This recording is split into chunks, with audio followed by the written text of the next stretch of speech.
हसुआ के विवाह में खुरपी के गीत बड़ा मशहूर किंवदंती है। ये मैं क्यों कह रहा हूं, थोड़ा मैं आगे बात करूंगा इसके विषय में, लेकिन इससे पहले मैं बता दूं मेरा नाम है श्याम और आप देखना शुरू कर चुके हैं श्याम ऑडिटर। शिक्षा, शिक्षक और वेतन भत्ते से जुड़े तमाम जानकारियों को हम अपने चैनल के माध्यम से लाते रहते हैं। चैनल पर नया है तो चैनल को सब्सक्राइब कर ले और वीडियो अच्छा लगे तो लाइक जरूर करें और अपने दोस्तों को शेयर भी करें।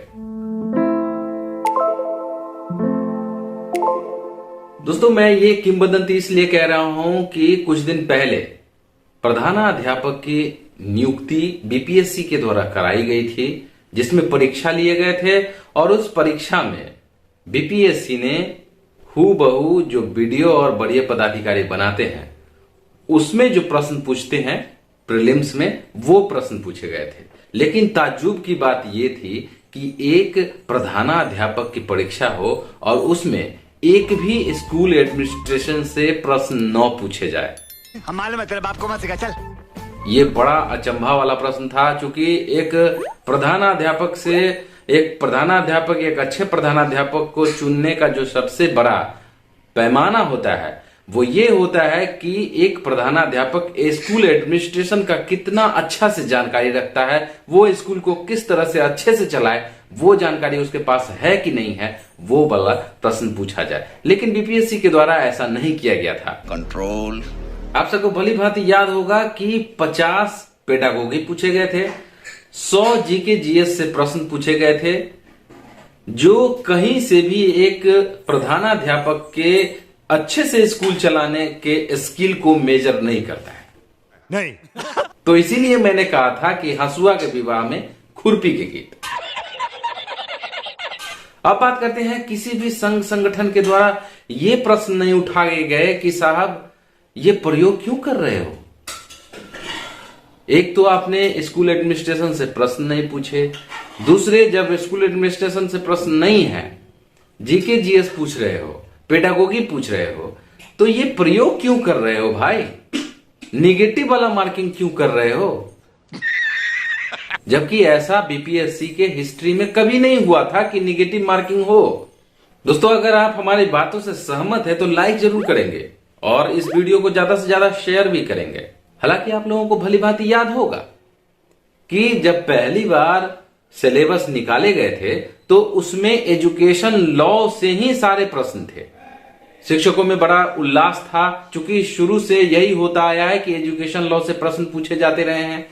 बहुत सारे शिक्षकों ने उस सिलेबस के अनुरूप तैयारियां भी शुरू कर दी थी। यहां तक मैंने भी अपने चैनल पर 2-4 वीडियो डाला था उस सिलेबस के अकॉर्डिंगली। लेकिन ताज्जुब की बात यह है कि किसी भी संघ संगठन के द्वारा सरकार का विरोध नहीं किया गया कि जो सिलेबस शुरू से होता आया है शिक्षकों के प्रधानाध्यापकों की नियुक्ति के लिए, जो सिलेबस थे उसको क्यों बदला गया। जब सिलेबस बदल दिया गया तो निगेटिव मार्किंग क्यों किया गया। ये आवाज किसी भी संघ संगठन के द्वारा नहीं उठाया गया। हालांकि बाद में जब 6000 शिक्षक फेल हो गए थे, उसके बाद कुछ शिक्षक संघ के द्वारा इस पर प्रश्न किए गए थे, सरकार से सवाल उठाए गए थे। लेकिन अब पछताए होत क्या जब चिड़िया चुग गई खेत। बाद में घड़ियाली आंसू बहाने से कुछ भी नहीं होता। तो मैं थंबनेल की बात करता हूं कि अब किस तरह की बातें चल रही है। अब शिक्षा विभाग ने अंत में जब किसी भी संघ संगठन के द्वारा कोई भी पहल नहीं किए गए हैं कि साहब इस तरह के प्रश्न क्यों पूछे गए, आप निगेटिव मार्किंग क्यों किए, तो शिक्षा विभाग को तो चाहिए प्रधानाध्यापक, उसको तो बहाली हर हाल में करनी है। तो उन्होंने बीच का रास्ता निकाला है। अब शिक्षा विभाग ने कहा है कि अब हाई स्कूल में जो प्रधानाध्यापक की नियुक्ति होगी उसमें हम बदलाव करेंगे, उनके पैटर्न में बदलाव करेंगे। शिक्षा विभाग ने बीपीएससी को एक पत्र लिख दिया है। पत्र में यह कहा है कि साहब अब तो 6421 प्रधानाध्यापक की मैंने बहाली की थी आपके द्वारा, जिसमें 6000 फेल कर गए, अब क्या करना है।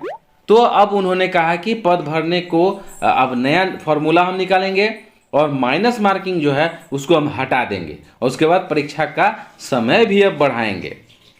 तो शिक्षा विभाग ने अब स्वयं शिक्षकों के हित में ये फैसला लेते हुए ये बात कही है कि अब माइनस मार्किंग हटा देंगे, समय भी बढ़ाएंगे, हाँ, और प्रधानाध्यापक की नियुक्ति जो होगी अन्य परीक्षाओं की तरह होगी। जो जनरल परीक्षा होती है वो परीक्षा होगी। हालांकि इन्होंने सिलेबस के बारे में कुछ भी बात नहीं की है। ये पेपर का कटिंग है दोस्तों, एक्सक्लूसिव है। हाँ, तो इसको आप लोग पढ़ लेंगे, वीडियो बड़ा हो जाएगा। वीडियो अच्छा लगे तो वीडियो को लाइक जरूर करेंगे। चैनल पर नए हैं तो चैनल को सब्सक्राइब करके ऑल नोटिफिकेशन वाला घंटी को जरूर दबा देंगे। चूंकि शिक्षा विभाग को न्यू एजुकेशन पॉलिसी के तहत प्रधानाध्यापकों की आवश्यकता है, नवंबर दिसंबर तक हर हाल में इनकी नियुक्ति की जानी है। अब शिक्षा विभाग ने बीच का रास्ता निकाला है। अब देखिए बहरहाल किस तरह से क्या बहालियां होती है, किस तरह की तैयारियां होगी। सबसे पहले तो अधिसूचना निकाला जाएगा। मिलते हैं अगले वीडियो में, तब तक के लिए वंदे मातरम।